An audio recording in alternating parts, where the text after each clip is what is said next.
Brazil's most famous rainforest is undoubtedly the Amazon, but clothing the slopes of the Cerro de Mar mountains in the southeast, the Atlantic rainforest is another, and arguably just as important, biodiversity hotspot.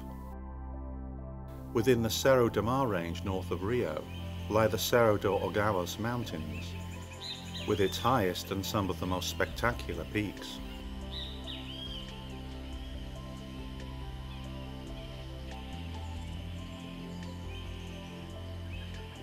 We were to spend a week here based at the superb lodge at the Reserva Ecológica de Guapiaçu, or Regua as it is more usually known.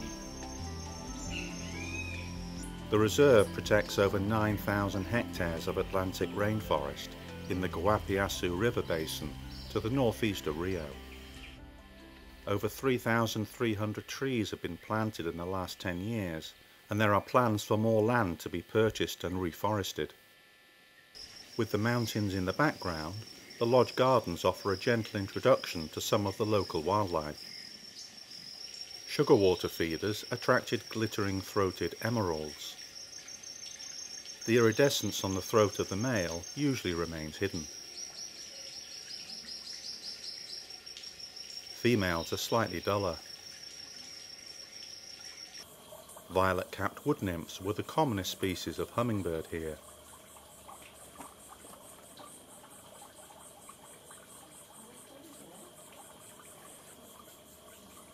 They were mostly males, with females only occasionally seen. The dominant bird at the feeders, though, was this male swallow-tailed hummingbird.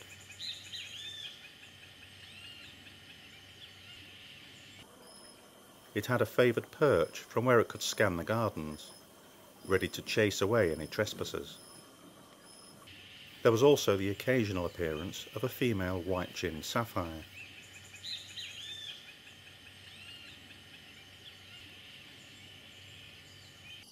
Commoner birds included social flycatchers and tropical kingbirds.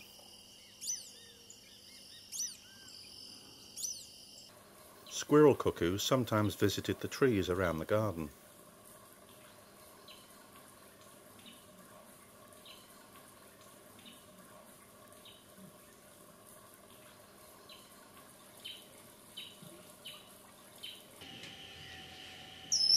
As did this male violaceous euphonia. And there were often small gangs of locally introduced common marmosets.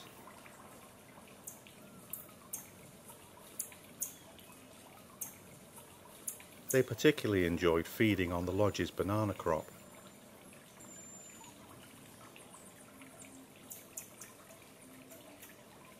As well as fruit laid out on the feeders.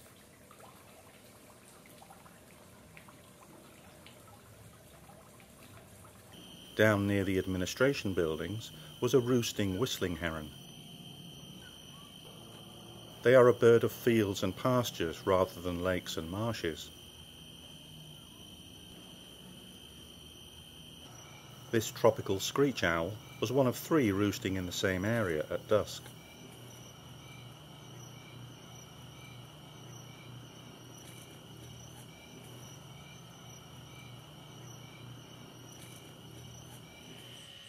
In front of the lodge was a belvedere, which looked out over the mountains and a wetland which was only created here 10 years ago. The wetland was easily reached via a short trail. A few broad-snouted caiman could be found on the main lake. And there were even a few capybaras.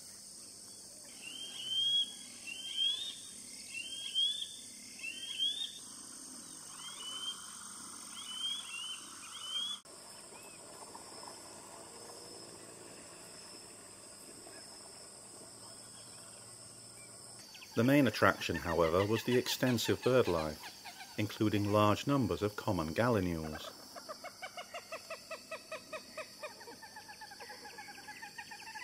Apart from the distinctive laughter-like call, they show a higher and squarer-topped frontal shield than the common moorhen, from which they've only recently been split. There were fewer of the larger purple gallinules, which preferred the vegetation along the shoreline.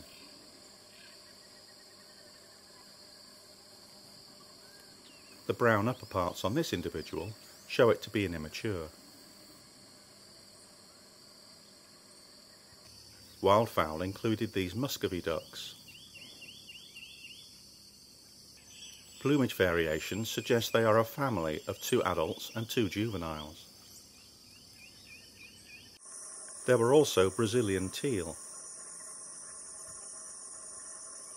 This is a pair, with a female on the left, and here a lone pale morph male.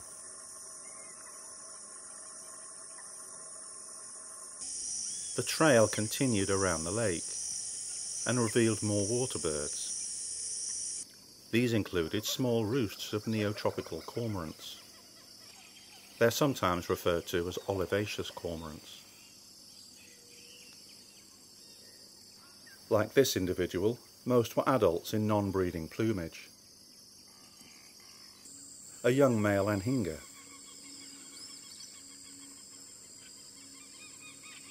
A pair of wattled jacanas. Immature striated heron. An adult rufescent tiger heron, lacking the tiger stripe patterning of the juveniles from which the family name is derived.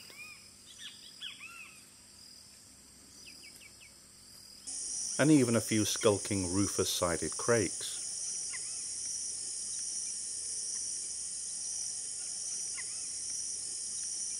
The wetland was surrounded by thick scrub and woodland that further increased the bird species diversity. Yellow-chinned spinetails favoured the marshier habitats around the margins of the lakes and pools. The yellow chin may be diagnostic, but is hardly eye-catching.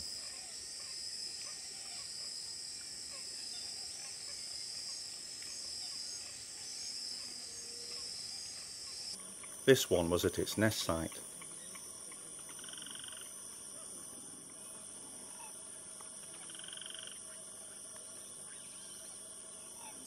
Masked water tyrants were fairly common.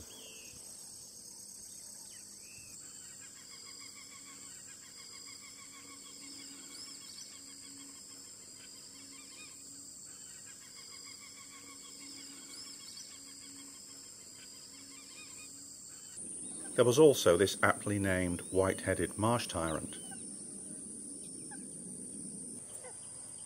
Only the male shows the classic white head.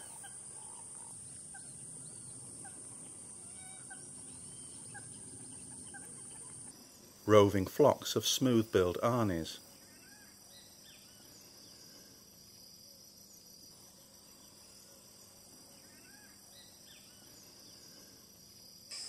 And greater arnies.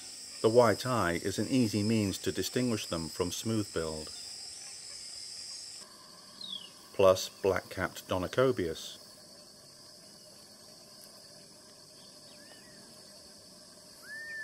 Something of a taxonomic anomaly. They were previously considered to be a type of mocking thrush, but they have now been placed within the wren family, although they remain the only species in their genus. They could sometimes be heard duetting.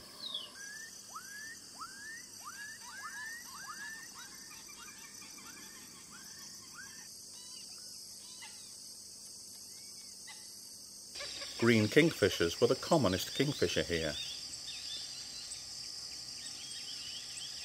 The breast bar suggests this is a female, but the rich coloration on the throat and breast may indicate a juvenile. There were just a few ringed kingfishers. Southern ruffed-winged swallows sometimes perched around the lake. and ruddy ground doves were regularly seen but were not particularly numerous. Raptors seen included the odd roadside hawk, but more usually we encountered yellow-headed caracaras. Though showing some streaking below, this immature has developed a more typical creamy yellow head and a black stripe behind the eye.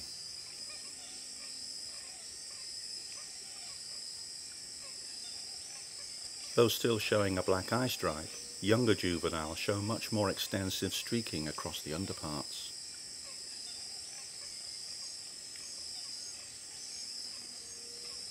The weather wasn't always kind to us over the week, the rain leaving the tropical screech owls unimpressed. But that didn't seem to affect the general quality of the birding around the wetlands.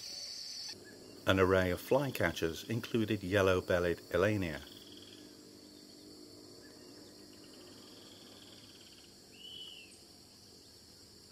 tropical pewee, a sepia-capped flycatcher,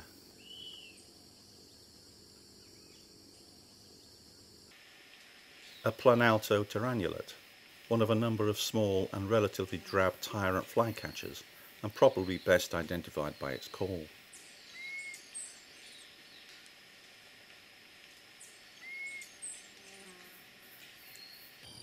A yellow pteranulate,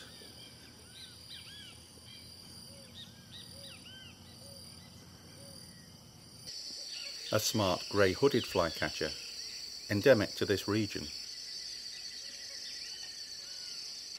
a pair of chestnut-crowned beckards, the sexes are alike,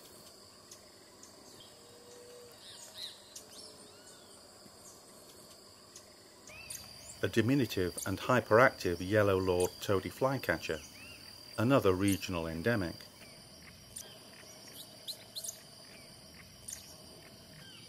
and by comparison a huge boat-billed flycatcher. Lots of noisy great kiskadees, a cattle tyrant,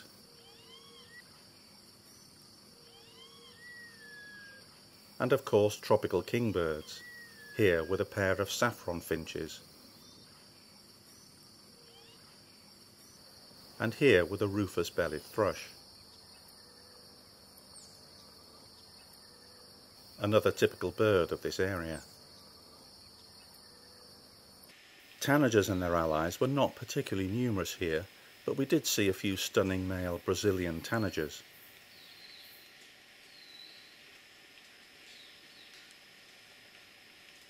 A few yellow-backed tanagers, plus beautiful male violaceous euphonias.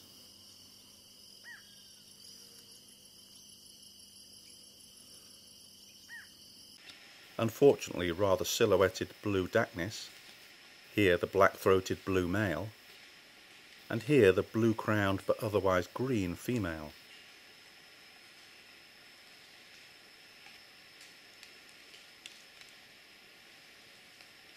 And a female chestnut-vented conebill, only the males show any chestnut coloration.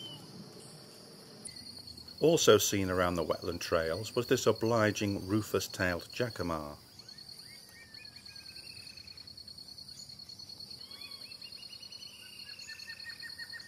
The southern Brazilian race is sometimes treated as a separate species, rufous and green jacamar. A pair of wing-banded horneros,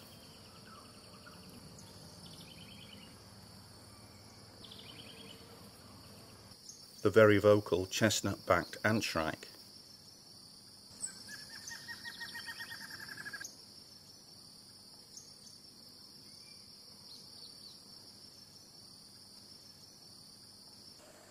chivy vireo, a recent split from red-eyed vireo,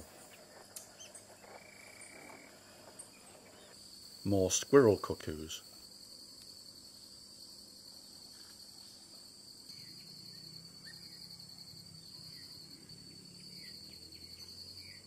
a pair of white-flanked ant wrens, here the male,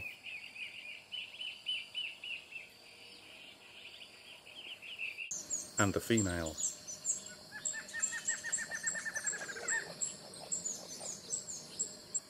A family of white-barred piculates. The male has a bright red forehead. The red on juvenile males is much less distinctive, whereas the female shows no red at all.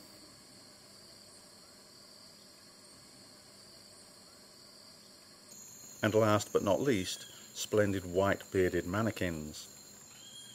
The females are typically dull and best identified by their red legs. The males, however, are quite unmistakable.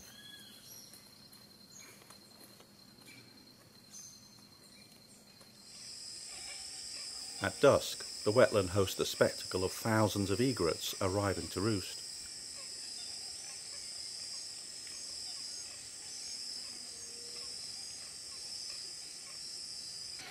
The majority are cattle egrets.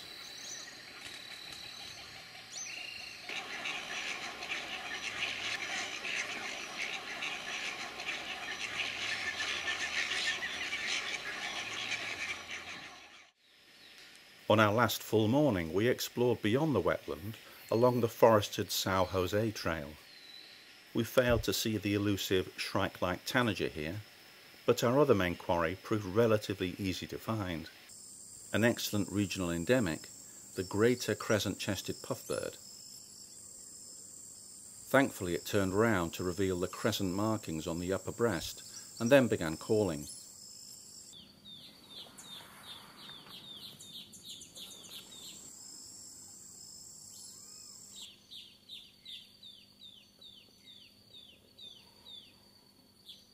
Close by was this male scaled antbird.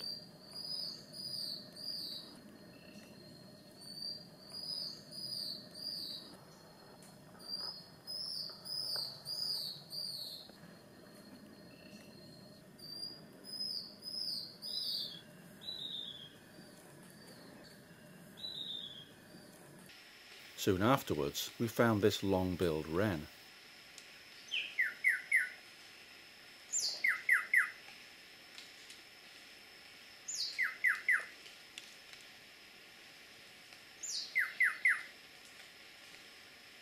Further along the trail, this endemic unicoloured ant wren was part of an impressive wave of birds moving through the forest. They included plain-winged woodcreeper,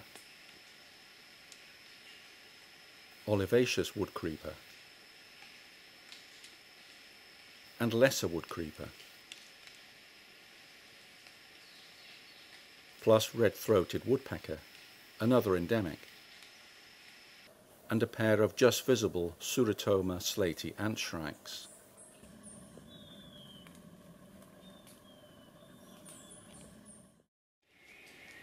Though not far from the lodge, transport was required to access the reserve's waterfall trail.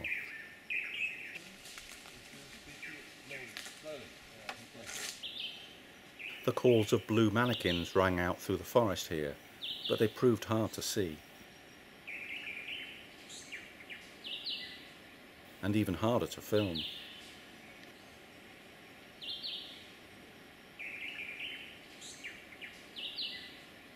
Though a male pin-tailed manakin proved more obliging.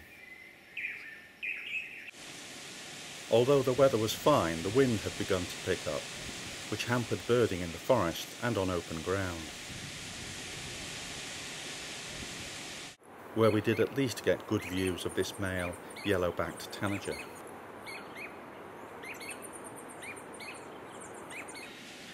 The trail continued uphill, eventually leading to a lovely waterfall.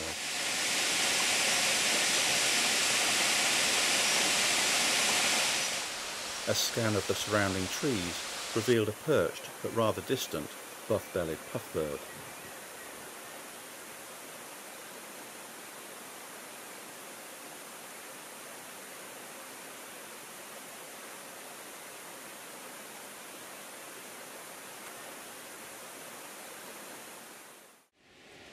Another wetland close to the lodge is famously home to giant snipe. We did hear and see them, but worsening weather meant we were unable to spotlight them at dusk. En route we had seen this black hawk eagle passing overhead and carrying the remains of an opossum.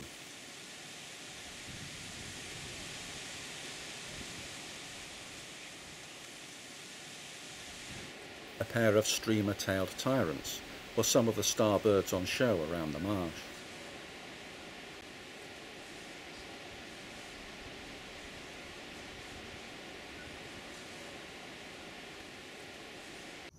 We also saw our first Campo flickers here,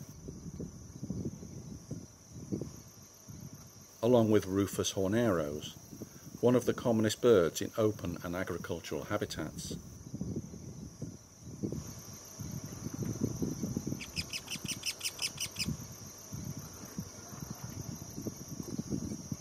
Plus a few chalk-browed mockingbirds.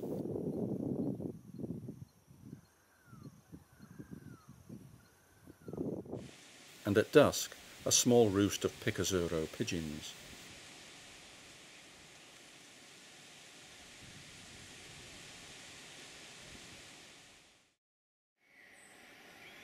The Waldenor Trail was another of the reserve's birding trails, a short drive away from the lodge. After a few days of rain, our visit here was blessed with some improving weather. At the parking area, a pair of blue-winged parrotlets were feeding on Cecropia fruits. A cliff flycatcher perched overhead. Blue and white swallows perched on wires. And nearby yet another squirrel cuckoo remained stubbornly out of full view.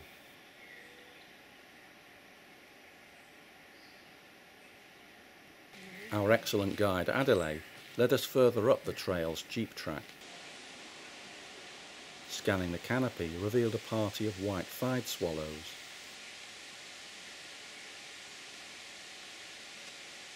The white thighs on these dusky brown swallows are pretty hard to see, and a particularly elusive spot-billed toucanet.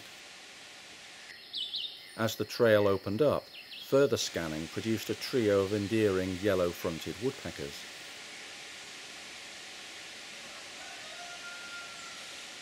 They are members of the Melanerpes family of woodpeckers that store nuts in bored holes in trees.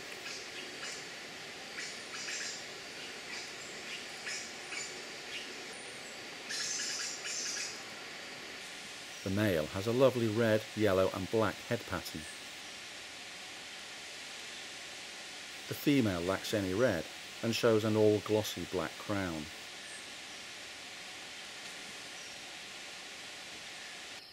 Also here were very distant saffron toucanets, the only ones we were to see on the trip. A fly-catching tropical pewee.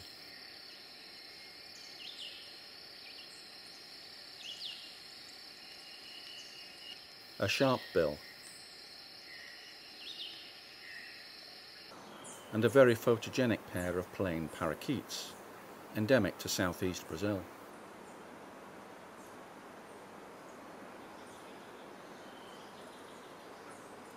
They seemed very happy in each other's company, and were part of a larger roving flock.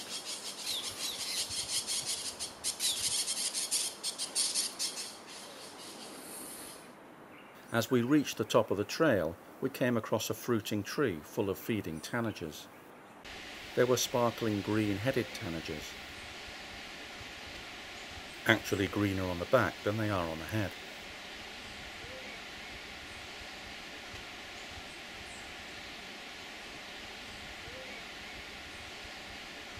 Red-necked tanagers. As with the green-headed, they are Atlantic rainforest specialists, whose range also expands into northern Argentina and Paraguay. Plus chestnut-vented conebills, all of which seem to be females. Slightly remote from the flock was a long-tailed tyrant, with a white-throated spadebill in a nearby glade. On the return walk we found a female pin-tailed manakin,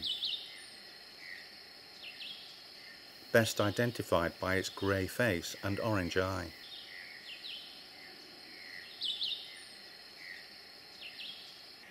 And finally, one of the star-endemic birds of this trail, a male saw-billed hermit. Initially it was partially hidden in a tangle of branches, but thankfully it moved into a more open area. On some views, the saw-shaped tip to the bill could be seen. On a female, the bill would be more curved.